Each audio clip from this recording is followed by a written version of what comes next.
बिस्मिल्लाहिर्रहमानिर्रहीम अस्सलामु अलैकुम रहमतुल्लाह। सुप्रीम कोर्ट पाकिस्तान की जानब से इलेक्शन कमीशन ऑफ पाकिस्तान को 15 दिन की डेडलाइन दी गई थी कि आपने इमरान खान और पीटीआई की मखसूस नशस्तों का फ़ैसला करना है और इमरान खान और पीटीआई को मखसूस नशस्तें देनी है। 15 दिन मुकम्मल हो गए हैं और 15 दिन मुकम्मल होने के बाद इलेक्शन कमीशन ऑफ पाकिस्तान अब बाउंड है। ये जो चीफ़ इलेक्शन कमिश्नर है, ये चीफ़ इलेक्शन कमिश्नर को आज समझ आ गई है कि पाकिस्तान में जो इस वक्त वेव चल रही है, लहर चल रही है, हवा चल रही है, ये इमरान खान के हक़ में है। और चीफ़ इलेक्शन कमिश्नर ने तो इसका ख़ुद मुशाहिदा 8 फरवरी 2024 वाले दिन कर लिया था। 8 फरवरी वाले दिन जब इमरान खान के हक़ में वोट पड़े, इमरान खान को सपोर्ट मिली, इमरान खान के हक़ में इतना बड़ा वोट बैंक सामने आया, तो चीफ़ इलेक्शन कमिश्नर के भी होश उड़ गए।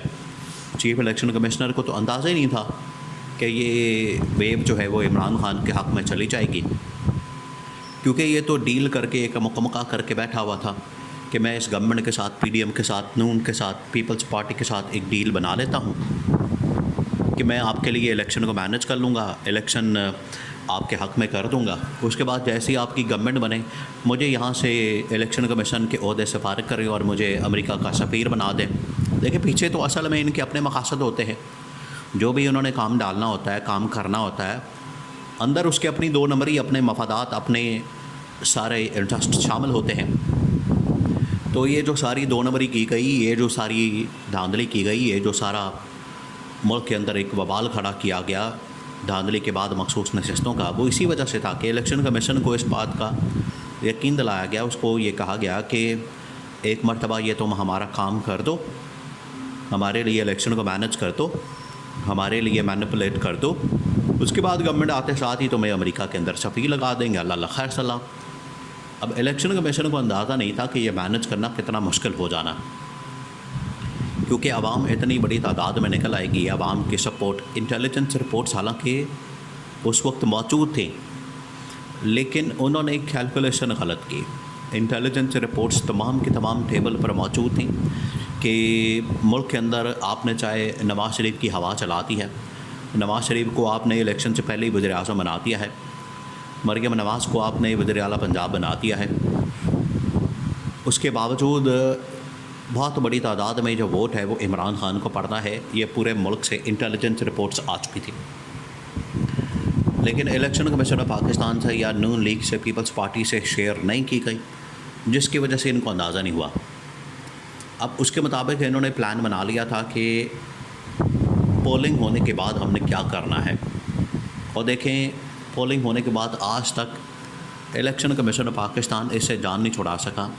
आज तक ये धांधली कर रहा है, आज तक इसके अंदर धांधली की जा रही है, आज तक इसके अंदर 2 नंबरी की जा रही है। कभी फॉर्म 45 चढ़ाते हैं, कभी उतार देते हैं, कभी अपलोड करते हैं, कभी उतार देते हैं, आज तक 2 नंबरी हो रही है।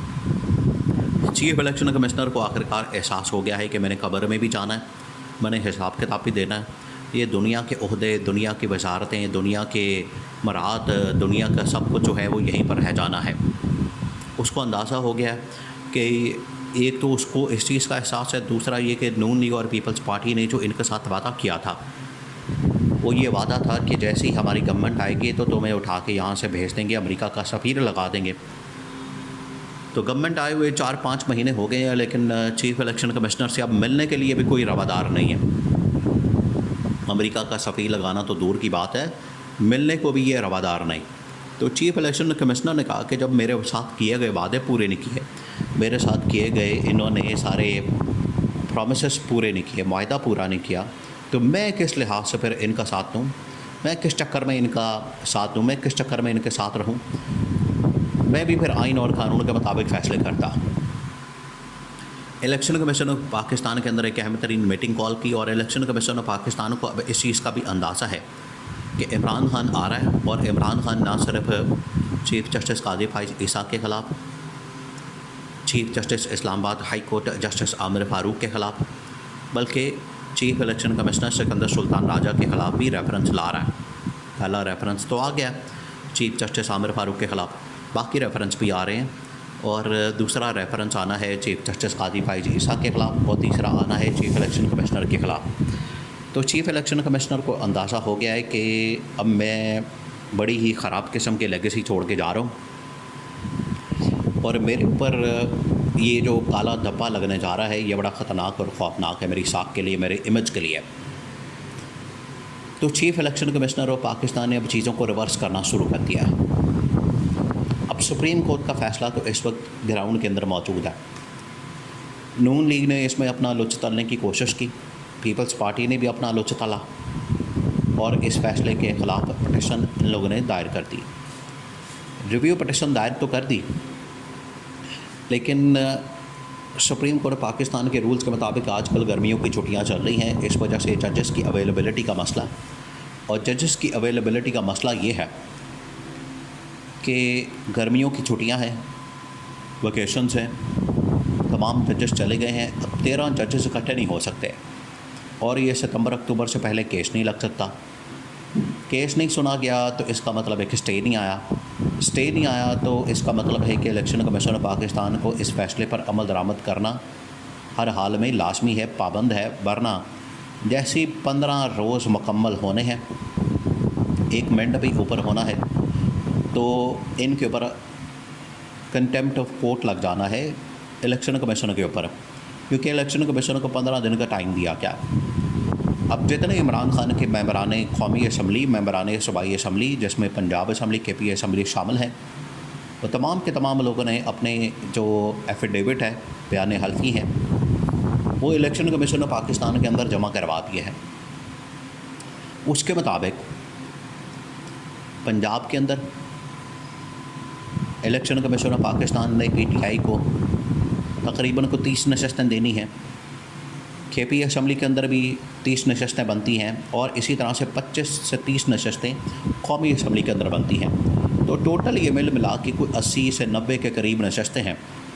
ये तो वो नशस्तें हैं जो कि मखसूस हैं, रिज़र्व सीट्स हैं, जिनको रिज़र्व सीट्स भी कहा जाता है। इमरान खान ने मामला यहाँ तक नहीं रोकना, बल्कि इमरान खान ने पार्टी को कहा है कि इंट्रा पार्टी इलेक्शन इसको अप्रूव करवाने के लिए, मंजूर करवाने के लिए, PTI को बहाल करने के लिए इलेक्शन कमीशन ऑफ पाकिस्तान के अंदर पटिशन दायर की जाए, पटिशन डाली जाए और वहाँ से अपनी पार्टी को बहाल करने के बाद जो फुल मैंडेट है, पूरा मैंडेट है, जो 200-250 नशस्तों का है, वो वापस लेने के लिए आपने इक़दाम शुरू करने हैं। और उसके लिए पहला जो स्टेप है वो है पार्टी की बहाली।